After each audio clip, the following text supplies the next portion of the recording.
Why do people avoid difficult conversations? Now, in the first stage, what is difficult conversations?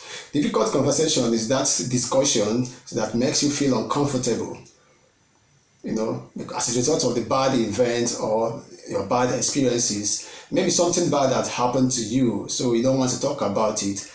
So, in which I think is very understandable. So, in that lane, that means difficult conversations now it has to be different depending on the individual. Like it varies from individuals to individual, because what I perceive to be a difficult conversation for me may not be the same to you. It may be a discussion that you may talk about on a whim and get away with it, but to me I have to heal because of my bad experiences. But I think everybody is guilty of avoiding these difficult conversations, because for you watching me right now, what is still holding you from asking the girl out? What is still holding you from asking the raise from that boss, even though you know that you're worth it? You know that you are due for the promotion, but you are afraid to ask. You are afraid to start up a conversation. And this happens even in our society today. Things may be happening around, even in the government, but nobody will be willing to talk about it because of why they are afraid to talk about it, because it's a difficult conversation. You are a student and you performed well in the exams, but you cannot have the boss to walk up to the teacher or the lecturer or the professor to ask necessary questions. So today we are going to delve into 4 reasons why people avoid having difficult conversations. 1 is insecurity. Because this is very understandable. If I have a past that I don't want to talk about, I will just block it off. And if maybe you are fat, when you see somebody talking about weight, you will feel resentful. Because of what? Because of your insecurity. So these are the things that we'll consider, that we're supposed to work on, because at the end of the day, if you keep on avoiding it, you don't want to talk about it, you don't want to talk about it, to ask necessary questions, in the long run, it's going to affect you and it's going to backfire at you. 2 is fear of escalating arguments. This one is very, very also understandable, because not everybody has the same mental toughness, to take on a tough to take on a tough discussion and to talk things out and to dig right into the root of the matter, because they are afraid maybe this conversation may bring quarrel, maybe this conversation may bring argument which may bring fights which may bring to whatever will be their fear. So they leave it aside and they will not talk about it.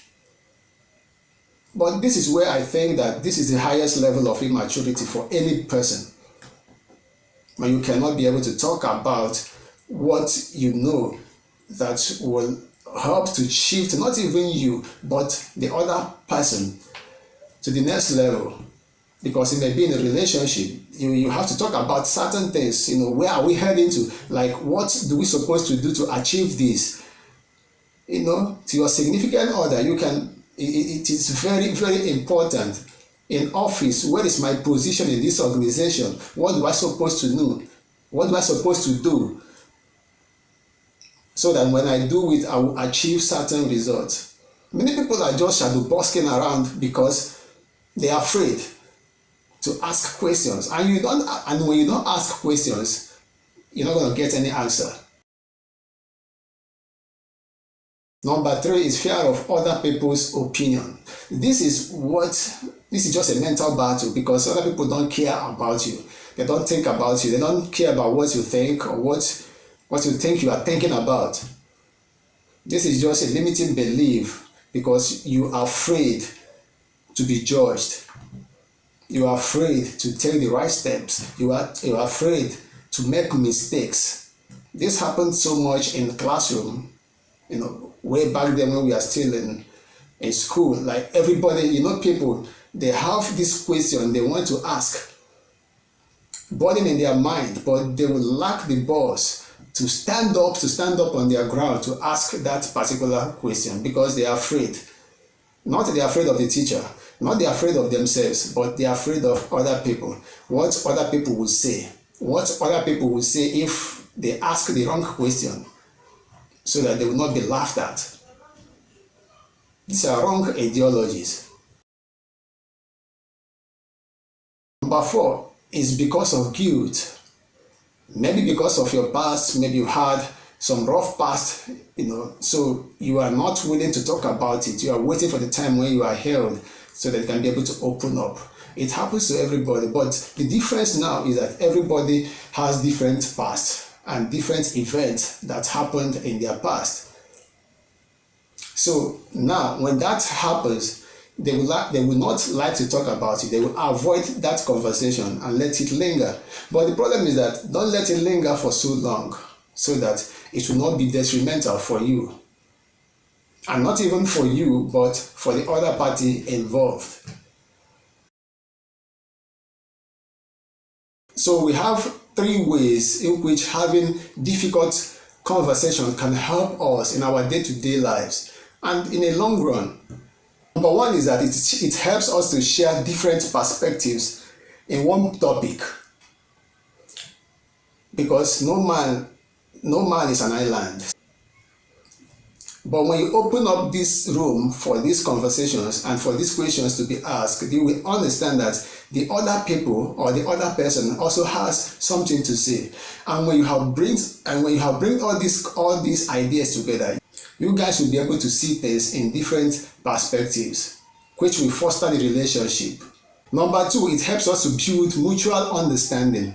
When you have asked the necessary question, it will create room for the other person to understand you better, instead of you hiding things or keeping things to yourself or being too much conservative.